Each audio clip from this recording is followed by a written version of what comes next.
Conexão está no ar, o programa que te informa sobre os assuntos do Congresso Nacional, que é constituído por duas casas legislativas federais, o Senado e a Câmara dos Deputados.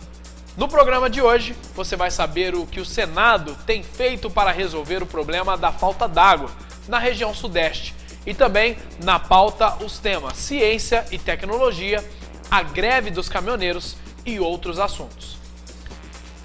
E vamos primeiro aos assuntos do Senado.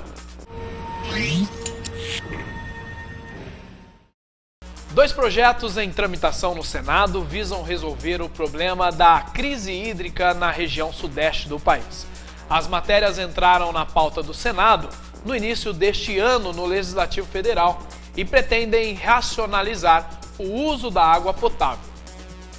Segundo as Nações Unidas, até 2025, 3 bilhões de pessoas enfrentarão o problema da falta de água potável. No Brasil, o problema sempre esteve restrito à região Nordeste. Mas o aumento da população nas grandes cidades, aliado à degradação dos mananciais e ao mau uso deste recurso, trouxe a falta d'água para a região Sudeste, que hoje enfrenta a pior crise hídrica da sua história. O cenário de mudanças climáticas ele veio para ficar. Então, a gente tem dados já do painel brasileiro de mudanças climáticas mostrando que o clima vai mudar muito até 2050. Então, é previsto, por exemplo, que na região centro-norte do país, que 40%, chova 40% menos na região centro-norte até 2050. A gente está falando de uma redução de 40% de chuvas. Um dos projetos que já tramita no Senado obriga os empreendimentos do programa Minha Casa Minha Vida a implantarem sistemas de coleta, armazenagem e uso da água da chuva. O assunto já foi tema do programa EcoSenado, que mostrou como esse tipo de procedimento deve ser feito em residências. A água da chuva, apesar dela ser uma água pura, ela se contamina com uma superfície de coleta. Então, por exemplo, nas coberturas, nos telhados, você tem uma série de contaminantes. Terra, poeira, galhos, folhas, às vezes até mesmo excremento de aves, né? Então, essa água da chuva é captada por calhas e condutores que vão transportar essa água até o filtro. Esse filtro vai estar removendo essas impurezas. Outro projeto em tramitação altera a Política Nacional de Recursos Hídricos e a Lei de Saneamento Básico para promover o uso de fontes alternativas de abastecimento de água. O projeto estabelece que nenhuma água de boa qualidade deverá ser utilizada em atividades que toleram água de qualidade inferior. É o caso da lavagem de calçadas e das regas de jardim, por exemplo. O projeto também altera a Lei de Saneamento Básico, permitindo que a rede hidráulica predial ligada à rede pública de abastecimento possa ser alimentada também por sistemas de reaproveitamento de água das chuvas e de reuso de água. Hoje a lei de saneamento proíbe as edificações que têm acesso à água das concessionárias de também terem outra fonte de água. E o projeto, então, elimina essa proibição, permitindo que haja, desde que adequadamente regulamentado. É preciso regulamentar porque é uma preocupação com a potabilidade da água, né? Que hoje é uma responsabilidade das empresas. Então, se a água vai chegar de outra fonte, quem vai ser responsável pela potabilidade ou não dessa água? Esse projeto vem exatamente na busca de nós criarmos uma legislação que produza não somente uma ação de regulamentação, mas, acima de tudo, de educação das pessoas para que, independentemente de uma seca prolongada como essa, nós possamos estar preservando para as gerações futuras esse bem tão importante que é a água. O Congresso Nacional promulgou na semana passada a Emenda Constitucional 85 de 2015. Ela altera e adiciona dispositivos na Constituição Federal para atualizar o tratamento das atividades de ciência, tecnologia e inovação, que passam a ser assunto prioritário de Estado. Veja só. Representantes do Ministério da Ciência e Tecnologia, de universidades e instituições de pesquisa participaram da sessão solene para promulgar a Emenda 85. A intenção das mudanças feitas na Constituição é estimular a criação de soluções que melhorem a atuação do setor produtivo brasileiro. Ciência, tecnologia e inovação estão necessariamente associados à construção de um país próspero, de uma sociedade socialmente equilibrada e de uma democracia profunda, verdadeira e digna de nome. A emenda que ora promulgamos é um marco para o desenvolvimento científico em nosso país. Promulgada a emenda, as mudanças estão agora, de fato, no texto constitucional. Um projeto de lei que tramita na Câmara deverá regulamentar pontos da emenda, mas algumas alterações já começam a valer a partir de agora. Essa aproximação do sistema público e sistema privado, eu poder disponibilizar para empresas laboratórios de alto custo, de ponta, que estão nos institutos de pesquisa públicos, porque a pesquisa no Brasil está no sistema público. Mas se você quer fazer inovação, você precisa do sistema privado. Não só as universidades vão acessar os recursos, mas as escolas, o que o Brasil tem de institutos novos, também imediatamente vão poder acessar. Estão amparados legalmente para isso. Nós não tínhamos amparo legal para que pudéssemos, inclusive, ampliar a presença do Estado brasileiro na busca de fortalecer a ciência, a tecnologia, a pesquisa básica e a inovação no Brasil. O Senado criou uma comissão para acompanhar as negociações entre o governo e os caminhoneiros parados nas rodovias desde a segunda quinzena de fevereiro. Os parlamentares estão preocupados com o risco de desabastecimento. 7 dias de protestos. Depois que o governo entrou na justiça para garantir a liberação das rodovias, vários trechos foram desbloqueados. Às 3 da tarde desta quarta-feira, a Polícia Rodoviária Federal contava 94 interdições pelos caminhoneiros em 10 estados. A situação era mais séria no Mato Grosso, Paraná, Santa Catarina e Rio Grande do Sul. Temos informações de que já se registra mortandade de suínos e de frangos na metade norte do Rio Grande do Sul por falta de ração. Está faltando combustível em muitos postos de gasolina do estado. A situação é crítica, a situação é caótica. As grandes empresas, as agroindústrias, as indústrias de carne principalmente, estão tendo um processo, nesse momento, de desespero, porque os agricultores não sabem o que fazer. Em Brasília, ministros receberam caminhoneiros para negociar o fim da greve. A categoria conseguiu a garantia de que vai ser sancionado sem vetos um projeto aprovado neste mês pelo Congresso, a Lei dos Caminhoneiros, que prevê jornada de até 12 horas de trabalho, com pelo menos 11 horas de intervalo. Eles também conseguiram um prazo de 12 meses para começar a pagar caminhões financiados pelo BNDES. Os grevistas também querem a redução do preço do diesel. Na Bahia, a presidente Dilma Rousseff deu a resposta sobre os combustíveis. O governo não tem como baixar o preço dos diesels. Mas a Petrobras prometeu não reajustar o diesel durante 6 meses. O ministro Miguel Rossetto, da Secretaria-Geral da Presidência, disse que as medidas só valem se os caminhoneiros pararem a greve. Esta condição cria a possibilidade de imediatamente implantarmos essas medidas e imediatamente instalarmos a mesa de negociação permanente para darmos conta de todas as demais reivindicações e propostas da categoria. Em visita ao Senado, o presidente da Federação das Indústrias de São Paulo reclamou que o Palácio do Planalto demorou para conversar com os grevistas. Quando se tem uma situação como essa, nos primeiros momentos tem que se tomar providências e não aguardar que a coisa se espalhe para metade do país para depois haver o diálogo. O presidente do Senado, Renan Calheiros, anunciou a criação de uma comissão temporária para acompanhar a greve dos caminhoneiros.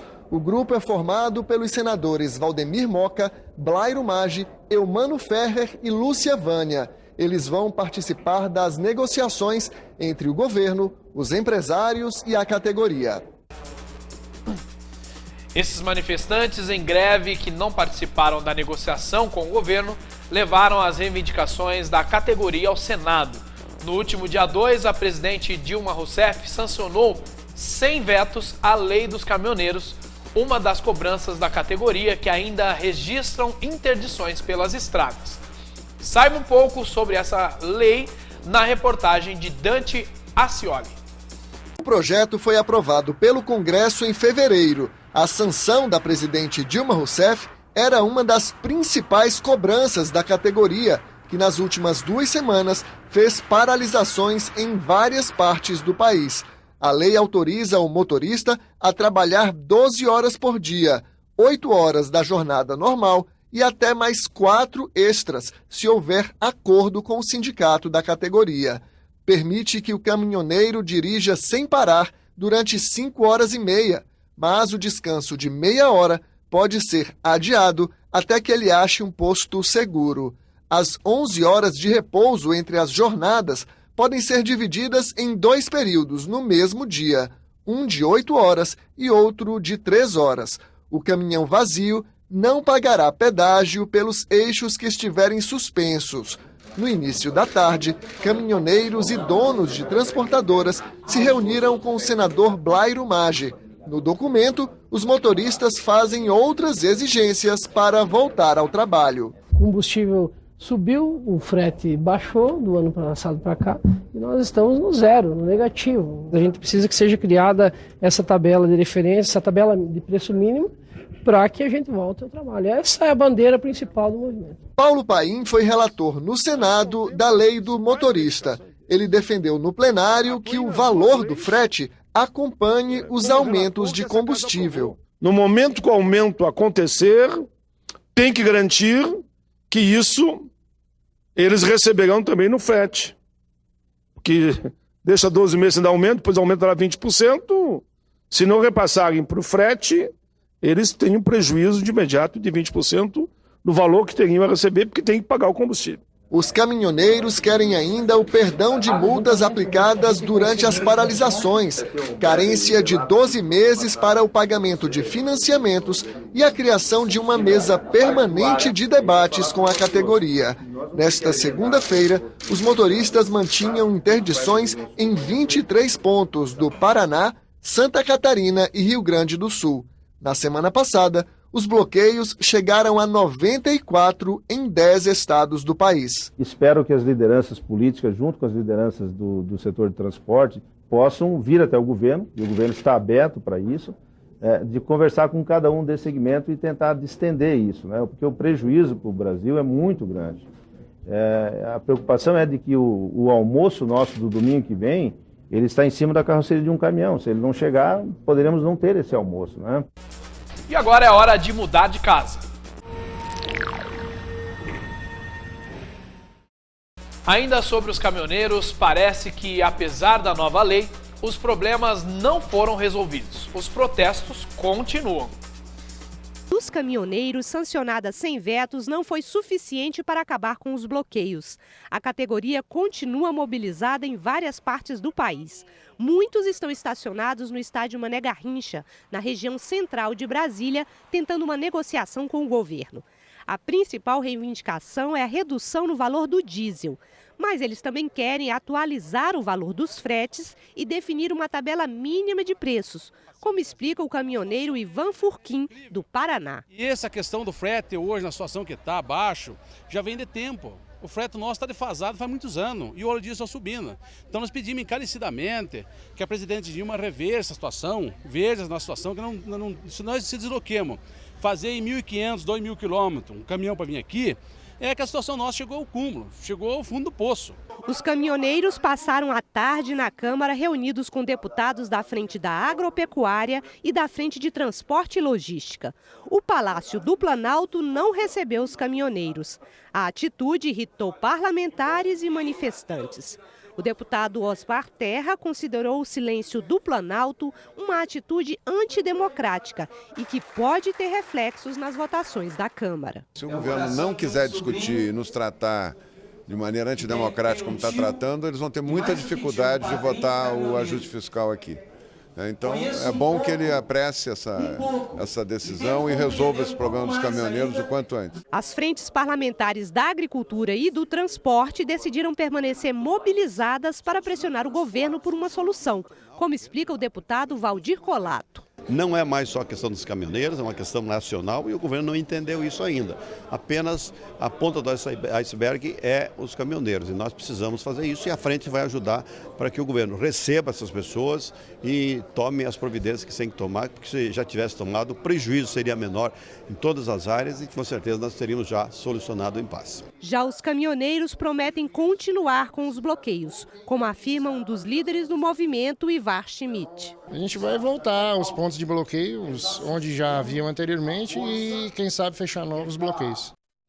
No próximo dia 10, caminhoneiros e empresários se reúnem com representantes do governo. A comissão do Senado vai acompanhar as negociações. E a mesa da Câmara dos Deputados anulou o ato que permitia que esposas e maridos de parlamentares usassem a cota de passagens aéreas para viajar a Brasília. A decisão foi tomada por unanimidade em reunião ocorrida na última terça-feira. A reunião foi rápida no final da manhã e coube ao presidente da Câmara, Eduardo Cunha, comunicar a decisão. A mesa diretora se reuniu e, por unanimidade, decidiu revogar o ato que fez a concessão dos direitos às passagens aéreas para os cônjuges. Eventuais excepcionalidades serão analisadas caso a caso, se assim alguém o requerer, dentro daquilo que já é atribuição da mesa diretora hoje, já teria, independente desse ato, essa atribuição. Com a revogação, os casos excepcionais deverão ser analisados pela mesa diretora da Câmara. Eduardo Cunha disse que a insatisfação da sociedade pesou na nova decisão da mesa. Temos que ter sempre a humildade de andar em consonância com aquilo que as versões chegam à opinião pública. Houve um entendimento equivocado, se cristalizou uma versão de um princípio, de um benefício, de uma regalia, que não era o caso, mas a sociedade, ela, de uma certa forma, demonstrou a sua contrariedade. E nós queremos atuar em sintonia com a sociedade, não poderíamos fechar os olhos ao entendimento que a sociedade teve. E resolvemos revogar. A Comissão Especial da Reforma Política da Câmara dos Deputados se reuniu nesta semana com instituições da sociedade civil, com a Confederação Nacional dos Bispos do Brasil, a CNBB, e com a Ordem dos Advogados do Brasil. Os deputados ouviram explicações sobre o projeto de reforma política de iniciativa popular. Acompanhe. A proposta da reforma política debatida na comissão especial foi elaborada por uma coalizão de instituições da sociedade civil. A proposta já recebeu mais de 500 mil assinaturas de brasileiros que apoiam o projeto. Marcelo Lavener, representante da CNBB, é contra o financiamento de campanhas políticas por empresas. Quem financia um candidato, quem financia um prefeito, quem financia um governador ou um deputado federal, vai depois cobrar da autoridade o retorno pelo seu investimento. Por isso que nós entendemos que, para aperfeiçoar o nosso sistema, torná-lo menos impuro, nós temos que fazer esta atitude de coragem e não permitir mais que o dinheiro do poder econômico possa dizer quem se elege e quem não se elege no nosso país. Cláudio Souza, secretário-geral da Ordem dos Advogados do Brasil, criticou o atual sistema eleitoral nas votações para deputados e senadores. Ele lembra que hoje, por exemplo, é possível que o eleitor vote em um candidato evangélico e eleja um parlamentar ateu. Para ele, a solução seria uma eleição para o Congresso feita em 2 turnos. Nós não queremos mais que a definição da proporção dos partidos na Câmara de Deputados ocorra por meio da transferência de votos, como acontece hoje. Nós temos a proposta de que o eleitor escolha, num voto, o partido para definir a quantas cadeiras cada partido terá direito e, no segundo voto, ele define a pessoa. Na América Latina, as mulheres ocupam aproximadamente 25% das cadeiras dos parlamentos, enquanto no Brasil a média é de apenas 9%. O representante do Movimento contra a Corrupção Eleitoral, Carlos Moura, defendeu que 50% das candidaturas dos partidos sejam reservadas para as mulheres. Metade da população brasileira é composta por mulheres. Portanto, esse contingente precisa participar das decisões mais importantes do país. As 3 instituições que participaram do debate representam mais de 100 entidades que compõem a chamada Coalizão para as Eleições Limpas. O relator da comissão, deputado Marcelo Castro, do PMDB do Piauí, disse que vai ouvir todas as sugestões apresentadas. Marcelo Castro também destacou a importância de receber a coalizão. Foi a primeira entidade que nós convidamos para vir dar palestra aqui na Comissão de Reforma Política, dada a importância que nós damos, né, a essa coalizão democrática. É a sociedade civil organizada no Brasil com mais de 100 entidades, a CNBB à frente, que é uma entidade da mais alta respeitabilidade no país. E a proposta deles é uma proposta boa. E é encerrada mais esta edição do programa Conexão. Continue com a gente. Tchau!